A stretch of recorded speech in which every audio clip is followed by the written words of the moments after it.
Essa foto mostra o ateliê do Giacometti, Célia? É o ateliê onde ele ficou a vida inteira, desde que ele saiu da Suíça e foi para Paris, aqui se instalou e aqui ficou instalado e morava também, tinha um outro quarto anexo onde ele morava.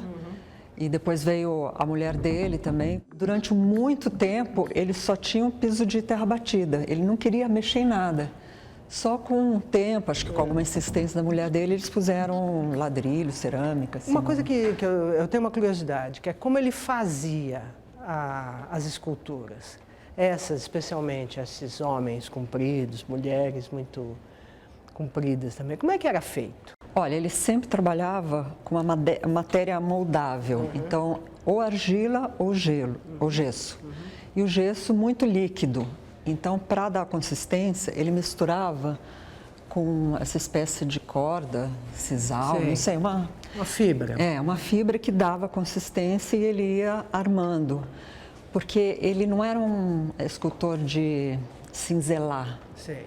De trabalhar a pedra dura, alguma coisa, de esculpir no sentido de tirar a coisa. Ele era no sentido de pôr, mas depois ia tirando também, né? O escultor que pega a pedra... Ele pega, por exemplo, um bloco de pedra, ele começa a tirar coisas. Dali ele não dá para pôr, né? E a modelagem, modelagem, não é moldagem, ela é ao contrário, ela vai pondo. Tira do nada, né? Começa do nada. Então, às vezes, ele fazia uma armadura, né, para a peça ficar vertical, né, de pé, e ia passando o gesso e não sei bem como é que ele punha e tirava, mas ele certamente ia tirando porque elas sempre acabavam ficando muito fininhas. Agora, aqui, então, ela devia ter um arame por baixo, tinha um arame. É a armadura, né? Esse, por exemplo, você vê, ainda não está coberto. E ele trabalhava em tudo ao mesmo tempo? Porque essa bancada aqui, se está como ele deixou, tem muita coisa. Eu acho que sim, porque eu já li, assim, coisas que eu já li dele, descrevendo o ateliê, que ele estava fazendo um retrato, pintando um retrato, porque ele também é pintor, desenhista, gravurista. E aí parava um pouco e mexia numa escultura do lado, aí voltava e pintava, em geral com modelo também. Quem fazia as moldagens, a fundição, era um técnico. E o irmão dele preparava os moldes, que também morava nesse ateliê. Era lotado esse lugar. Era uma cour, como se diz assim, um corredor com vários aposentos. Num era o ateliê, no outro ele morava, no outro Diego, e devia ter mais um que era depósito de coisas. Então ele foi ocupando aos poucos todo aquele trecho. Então vamos entrar. Aqui tem os primeiros quadros dele e, por exemplo, esse aqui de 1915, quer dizer, ele tinha 14 anos. Lembra Matisse, lembra um pouco de Cézanne também, as maçãs, né? Ou na escultura, que esse busto que ele... nessa fase inicial, ele ainda também esculpia? Também. Olha aí, 13 anos. De 13, 14 anos. Esse é o irmão dele, está escrito Esse ali. é o irmão Diego dele, é aquele que fazia os moldes. Aqui mostra muito o talento dele e também já a inserção dele e a atenção dele para o mundo da época.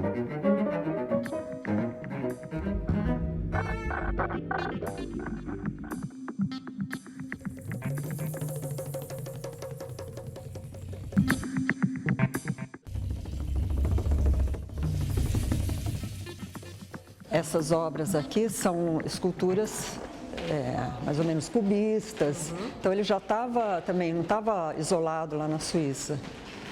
E quem é que fazia vamos dizer, essa interlocução dele com o mundo? Como é que ele sabia de tudo isso? Isolado na Suíça, porque... Porque eles moravam num cantão. Num cantão, num lugar nas montanhas, isolado. Mas o pai dele era pintor, justamente, e ele fez ele estudar em Genebra. Ele viajou com o pai para a Itália, para ver museus. A companhia do pai ajudou muito. Ce que Dieu a uni, l'homme ne le sépare pas. Essa cabeça parece mais o Giacometti, não é? É porque aqui a montagem da exposição não está seguindo uma ordem cronológica, porque isso deve ser do fim da vida dele. E então já é um trabalho bem típico dele. O que é típico dele? São essas figuras finas e alongadas. E essa força também de expressão ao mesmo tempo. Quer dizer, você, nessa coisa toda enrugada, rugosa, você acha a expressão e às vezes reconhece a pessoa retratada. Por exemplo, aqui ele deve ter feito com argila. Tá, mas Porque- isso não é argila. Não, esse aqui já é o cobre fundido, Tá, o bronze fundido. aham. Porque eu vejo que essas Ondulações, ondulações digamos. são da argila, Não... se não me engano, mas eu acho Sei. que é isso. Aham. Ele trabalhava com as mãos, né? Com as mãos, o instrumento Se bem que dele... acho que todo artista trabalha, né? Mas eu acho é. que mais ainda, porque ele tinha que ficar palpando e com a mão que ele ia dando a forma, né? Agora, as coisas dele são um pouco assimétricas, às vezes. Isso era uma característica, era intencional. Assimétrica, eu digo assim, o lado esquerdo Não, desse rosto não é- o lado direito. O lado esquerdo do nariz, em particular, ele realmente não fez isso pensando nisso. Mas, como ele queria reproduzir aquilo que ele vê, como ele vê, e o ser humano não tem nada assimétrico. Isso. Então, inclusive, por exemplo, também as verticais dele nunca são verticais, sempre tem alguma inclinaçãozinha. E isso dá também uma certa força no trabalho e vida, né? Ele vai concentrando tudo no rosto. E no rosto vai indo para o olho. Então, assim, o núcleo do rosto é o olho. E eu li num texto do Sartre, que o Sartre fala que uma cabeça é um crânio morto. É o olho que dá vida à cabeça. O olhar que dá vida à cabeça. E nas cabeças do Giacometti, você acha que isso está... Ele falando de Giacometti. Do Giacometti, Eu acho que ele tem toda a razão. Aqui a gente vê um exemplo em pintura.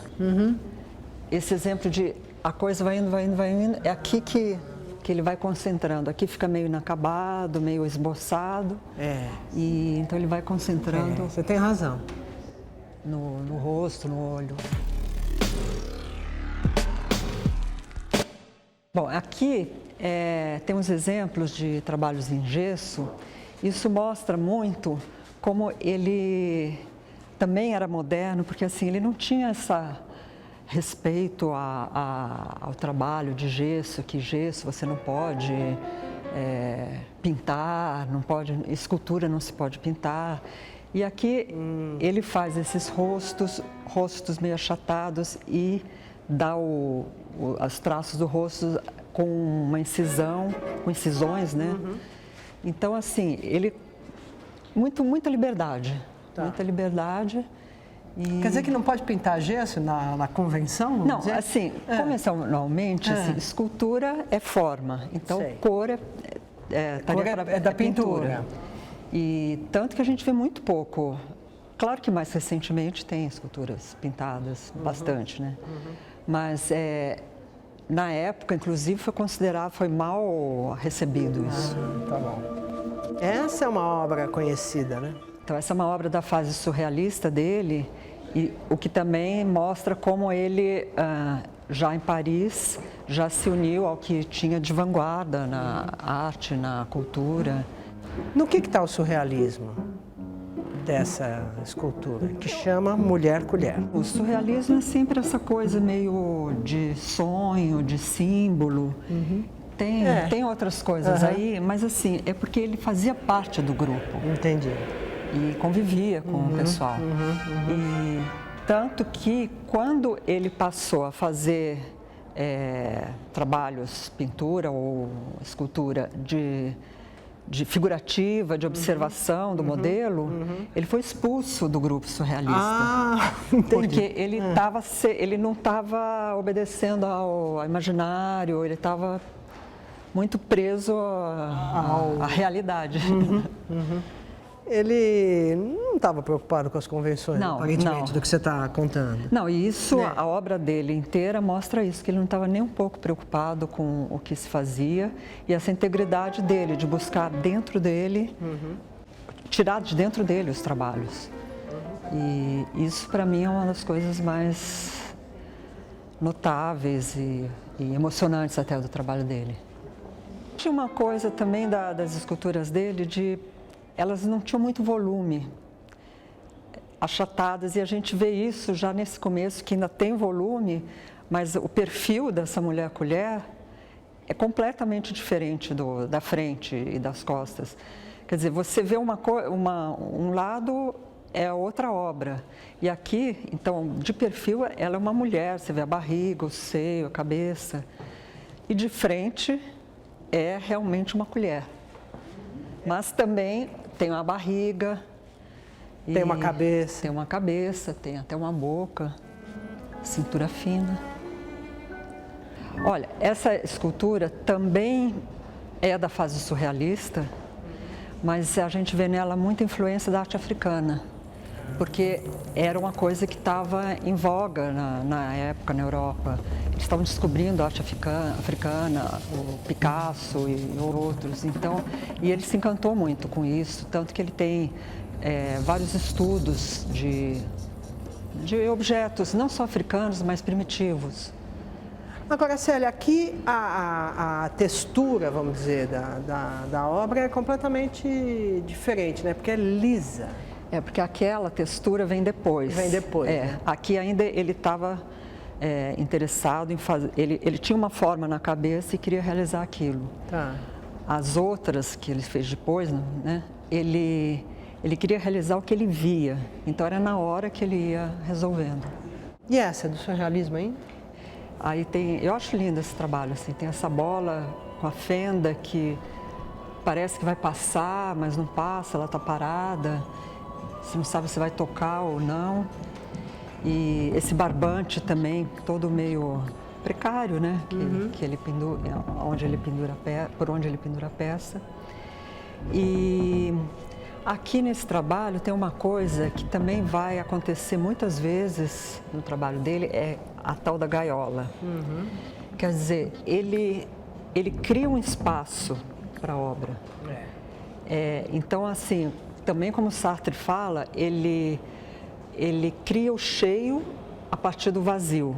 Ele destaca um espaço para a obra. Mas a gaiola faz parte da obra. Não, também.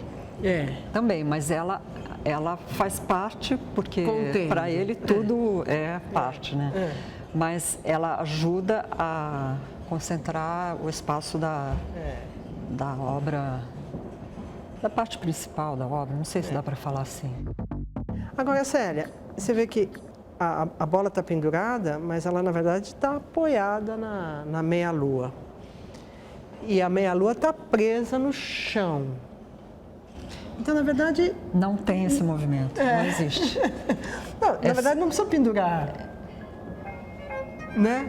Ela está Digamos. mesmo? Obrigada. Bom, de qualquer forma, isso é uma sugestão dessas coisas. Então, também, pendurar é uma sugestão que a bola está solta, mas nada está solto. Essa peça chama Pequena Praça, porque eu acho que já é um pensamento para aquela praça, aquele projeto de uma praça para Nova York que ele fez, e que tem essas figuras. Tem uma figura grande, uma cabeça. Essas figuras começam a lembrar árvores. E a gente vai ver mais adiante que tem algumas peças que parecem uma floresta. É porque elas têm uma perna só, né, digamos. As pernas não têm, As elas pernas não têm estão... duas pernas, digamos. Mas você olha e vê, você vê as duas pernas, mas se você tentar achar elas, você não acha. Você vê assim como você vê tudo da figura, você vê o rosto, você vê o cabelo, você vê o seio, você vê o braço grudado, mas se você chegar perto e tentar achar isso, você não acha.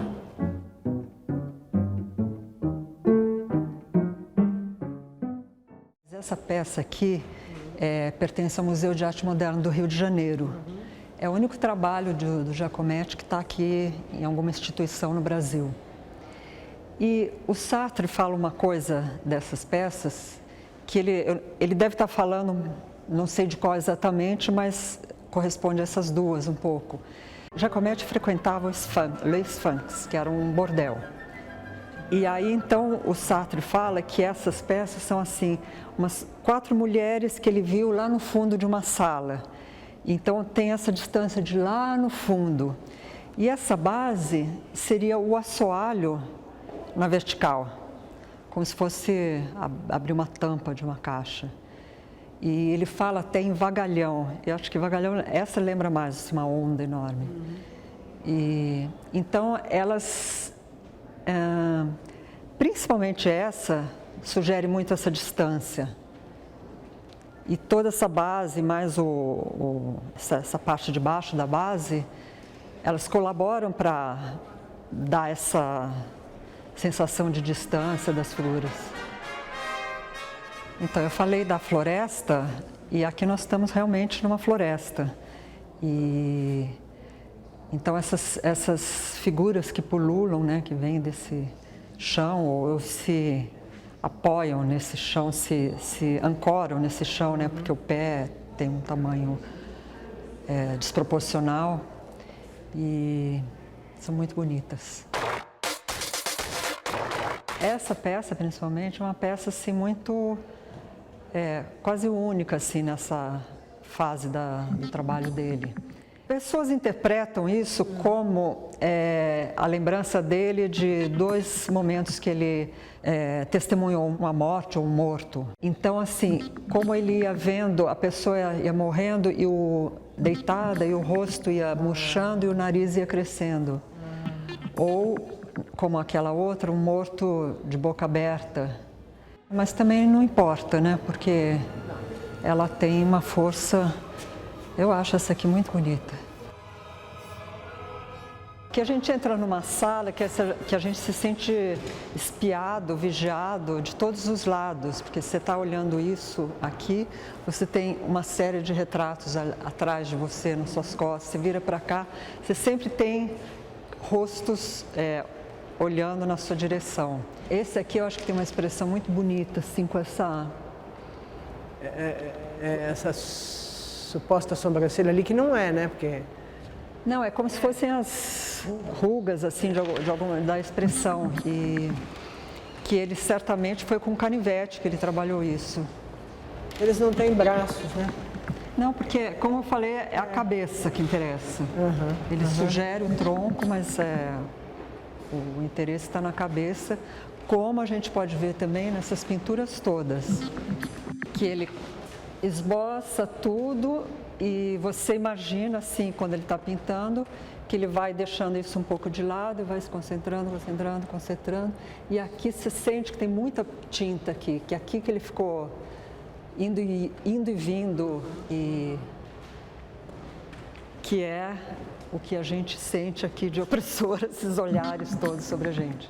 Essa figura aqui é surpreendente, né? Porque essa tem aquilo que a gente viu numa outra lá atrás, que a cabeça está de um lado, está numa direção e o tronco numa outra. E então de frente a gente vê uma linha, mas a gente vê a cabeça, a boca, vê a pessoa.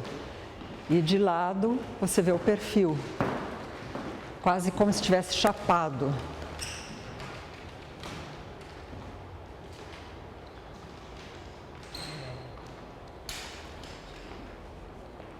Como ele retratava as pessoas quase sempre de frente, principalmente na pintura e no desenho, alguém perguntou para ele uma vez por que ele não fazia a pessoa de perfil. Ele falou, porque no perfil o centro da cabeça é a orelha, e a orelha não interessa. Aqui tem 3 peças belíssimas, que foi a última coisa que ele fez. Estava no ateliê dele ainda, quando ele já tinha morrido. E são retratos de um amigo dele, um fotógrafo, Elie Lothar. E eu acho que essas peças chegam num auge assim, de força assim, do rosto, né? e ao mesmo tempo da matéria do corpo, que vai virando meio uma montanha, e tem essa matéria toda conturbada. E é engraçado, assim, porque parece assim que era a última coisa mesmo. Mas ele sabia que ele estava morrendo? Eu acho que não, acho que não. E aqui também você vê o corpo dele, você vê que esse aqui está sentado com a perna Esse assim. tem mais corpo, né? E você vê, mas não vê também. Se for procurar, você não acha. Tem o braço, o tronco. E aí aquele, ele passa reto, assim, né? Um corte reto no tronco. Nesse atro aqui da Pinacoteca foram montadas figuras que eram um projeto para uma praça em Nova York que o Chase Manhattan Bank tinha encomendado. Então a ideia dele era fazer essas peças em tamanho maior ainda e colocar na praça. Mas aí chegou um momento que ele desistiu porque ele achou que o trabalho dele não era para essa escala urbana. Mas aqui a gente tem essas peças, figuras altíssimas, acho que ela deve ter 2,70 metros. Então seria 2 figuras, um homem andando e uma cabeça. Tudo isso em tamanho gigantesco. O que mais, vamos dizer, o que mais te atrai no trabalho do Giacometti? Essa coisa meio indeterminada, quer dizer, você não tem uma forma nítida, um contorno nítido e, embora meu trabalho seja muito direto, eu, por exemplo, eu nunca uso lápis, eu gosto de usar pincel, mesmo para desenhar. Então, essa coisa que você vai dando a forma sem a rigidez do contorno, da nitidez. E a força dessas figuras que eu vejo assim também como coisas abstratas, mas que têm a vida assim de coisas humanas, de figuras humanas, né? O seu trabalho é abstrato. O meu é completamente abstrato. E o humano está no abstrato? Eu vou responder mais pelo meu trabalho, assim. O que eu procuro passar no meu trabalho é a energia do gesto. Ele não é um trabalho gestual, mas eu quero passar a energia desse gesto. E então isso talvez tenha algo de humano ou de sobre-humano. Tá bom. Faço certamente pintura e escultura, e isso desde sempre, desde a primeira vez, para agir sobre a realidade, para me defender, para me alimentar, para engordar. Engordar para melhor me defender, para melhor atacar, para agarrar, para avançar o máximo possível em todos os planos, em todas as direções, para me defender contra a fome, contra o frio, contra a morte, para ser o mais livre possível.